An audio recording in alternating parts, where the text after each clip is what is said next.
Telangana assembly సమావేశాలు ప్రారంభమయ్యాయి. Live లో చూద్దాం. The Greater Hyderabad Municipal Corporation Amendment Bill 2025. The Greater Hyderabad Municipal Corporation Second Amendment Bill 2025. The Telangana Private Universities Establishment Regularization and Amendment Bill 2025. The Telangana Motor Vehicles Taxation Amendment Bill 2025. Papers to be placed and laid by the table. All the papers are deemed to have been placed and laid by on the table of the house. This is question hour, no point of order, please. Please కూర్చోండి, please కూర్చోండి, please కూర్చోండి. Harish Rao garu please కూర్చోండి, please. Question hour.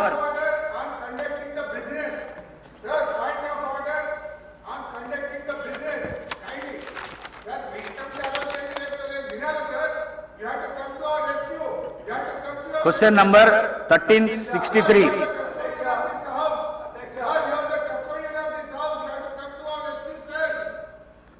Minister for Legislature.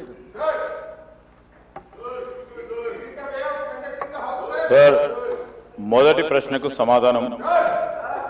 Musi నది తీర అభివృద్ధి project కోసం సమగ్ర బృహత్ ప్రణాళికను రూపొందించడానికి messrs Meinhardt Singapore private limited వారు లీడ్ మెంబర్గా, messrs Cushman and Wakefield India private limited, messrs RIOS design studio private లిమిటెడ్తో కూడిన కన్సార్షియంని ఎంఆర్డిసిఎల్ నియుక్తం చేసింది.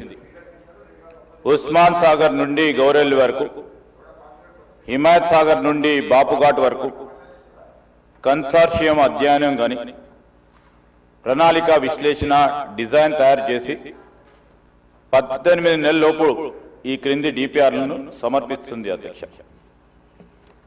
Blue master plan, green master plan, land use master plan, marquee projects, మౌలిక సదుపాయాల master plan, ఆర్థిక master plan, ఇవన్నిటి డిపిఆర్లు కూడా తయారీ పురోగతిలో ఉంది అధ్యక్ష. అదేవిధంగా అధ్యక్ష, మూసీ ఈసా జలాల సంగమ ప్రదేశంలో మహాత్మా గాంధీ బోధనా తత్వాన్ని కొనసాగే విధంగా అంకితమైన ప్రపంచ స్థాయి అనుభవ కేంద్రాన్ని గాంధీ సరోవర్ని అభివృద్ధి చేయాలని ప్రతిపాదించడమైంది అధ్యక్ష. ప్రస్తుతం కన్సెప్చువల్ ప్లాన్లో ఉంది, అది కూడా పూర్తయింది అధ్యక్ష. దీనికోసం రక్షణ శాఖ భూములను సేకరించి అవసరం ఉంటుంది. భూముల బదిలీ కోసం ప్రతిపాదనలను రక్షణ శాఖ అధికారులకు సమర్పించడమైనది అధ్యక్ష.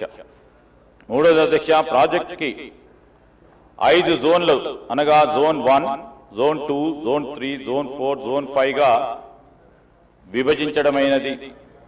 మొదటి దశలోని 55 కిలోమీటర్లకు గాను 21 కిలోమీటర్ ఉస్మాన్ సాగర్, హిమాయత్ సాగర్ నుండి బాపుఘాట్ వరకు గల జోన్ 1 రీచ్ని ఎంఆర్డిసిఎల్ చేపడుతుంది అధ్యక్ష.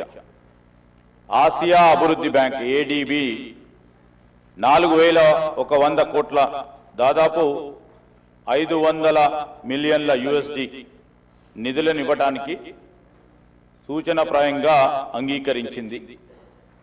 జోన్ 1 కోసం డిపిఆర్ తయారీ పురోగతిలో ఉంది. మూసీ నదిలోని శుద్ధి చేసిన నీటి విడుదల చేసే నిమిత్తం 3188 కోట్ల కోసం జాతీయ నది పరిరక్షణ ప్రణాళిక కింద నిధులను ఇవ్వడం కోసం కేంద్ర ప్రభుత్వ జలశక్తి మంత్రిత్వ శాఖను తెలంగాణ ప్రభుత్వం కోరింది. ప్రాథమిక ప్రాజెక్టు నివేదిక పిపిఆర్ను సమర్పించడమైంది. కేంద్ర ప్రభుత్వం నుండి అనుమతి అందిన మీదట డిపిఆర్ను తయారు చేసి కేంద్ర ప్రభుత్వానికి సమర్పించడం జరుగుతుంది.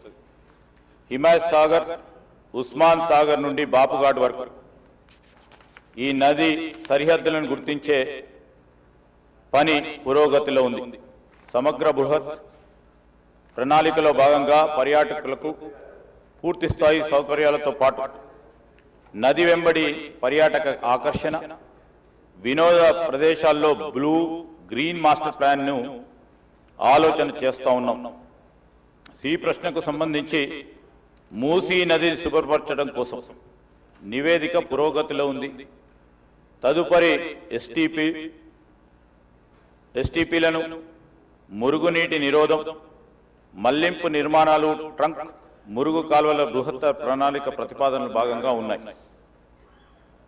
హెచ్ఎండబ్ల్యూ ఎస్ఎస్బి నీటి హిమాయత్ సాగర్, ఉస్మాన్ సాగర్ లోకి పంప్ చేయడానికి చేపట్టింది. మూసీ నదిలోకి ఎప్పటికప్పుడు విడుదల చేయడానికి 2.5 టీఎంసీ నీళ్లను రిజర్వ్ చేయడం జరిగింది. మీరాలం చెరువుపై వంతెన నిర్మాణాన్ని మెసర్స్ కేఎన్ఆర్ కన్స్ట్రక్షన్ లిమిటెడ్కు ఇవ్వడమైంది.